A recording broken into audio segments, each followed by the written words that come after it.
Have you or someone you know been diagnosed with TDS? The symptoms can be relentless. Fortunately, I'm Dr. Trump, and I have a treatment plan. Let's hear what some of my patients have to say. I have been suffering for over a decade, and after listening to Dr. Trump, I can see some results. Man, I've been suffering for years. I really didn't believe that was help out there. That was when I came across this video on TV. I really thought I was a lost cause. This was gonna affect me for the rest of my life. But after using the treatment plan, I can see a difference. I really wasn't sure I could help some of these people. They were so far gone, I wasn't really sure. I had no idea how much this was affecting my life. My work is slowed down. I'm hardly recognizable anymore. I just needed help. I couldn't eat. I couldn't sleep. Constantly angry. I made everyone miserable around me. I feel like I've aged 20 years in the last 2 years. I've been so concerned, I was really starting to worry about my future. The treatment is simple. Turn off. Fake news. Say your prayers, and if you ever feel anxious, just have a Diet Coke like me, and you're going to see a remarkable difference in your life. We do know is that Betsy Ross was a upholsterer in Philadelphia. Her family was definitely a patriot family. Philadelphia, there were a lot of loyalists, so that's a big thing to know. And she definitely made flags.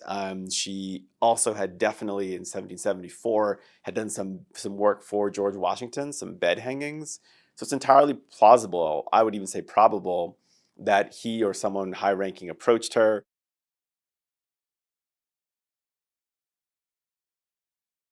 We're currently on the 29th official version of the United States flag. The most recent one was approved in 1960 after Hawaii entered the Union. So basically the flag has been growing as the states have been growing.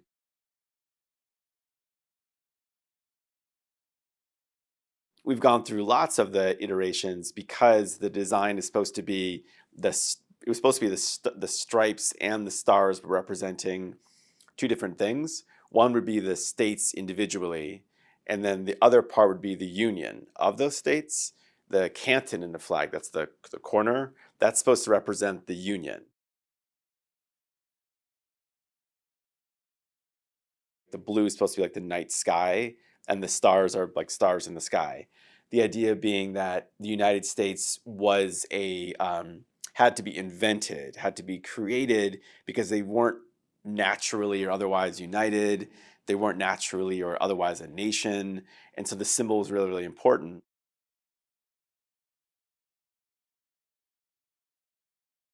What has changed is how you arrange the stars. So at first it's like in a circle because that looked pretty good. And there were few enough states that seemed to make a big difference. There have been times in American history, though, when the number of states suddenly jumps. So after the War of 1812, there's a sudden influx of states in the Deep South, as well as in the 1830s, you have Michigan and Arkansas coming in together. Later in the 19th century, as the Union expands, there's more stars.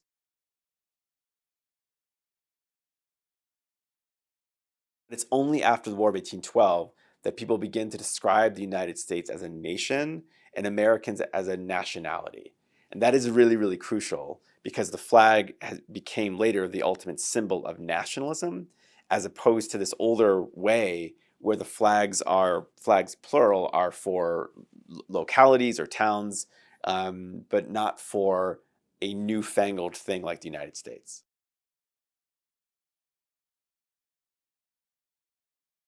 There's a really close connection between the sort of blood sacrifice and the kind of sacrifices made in war, the extraordinary sacrifices and drama of war with flags.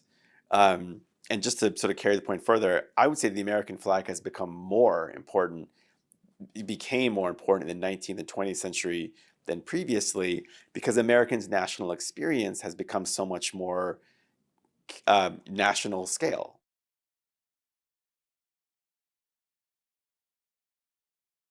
The British Empire in the Americas or the British Empire on the high seas, was visually represented by flags, by the Union Jack, which is the flag of the Cross of St. George and of St. Andrews connected after the Act of Union of England and Scotland in 1707.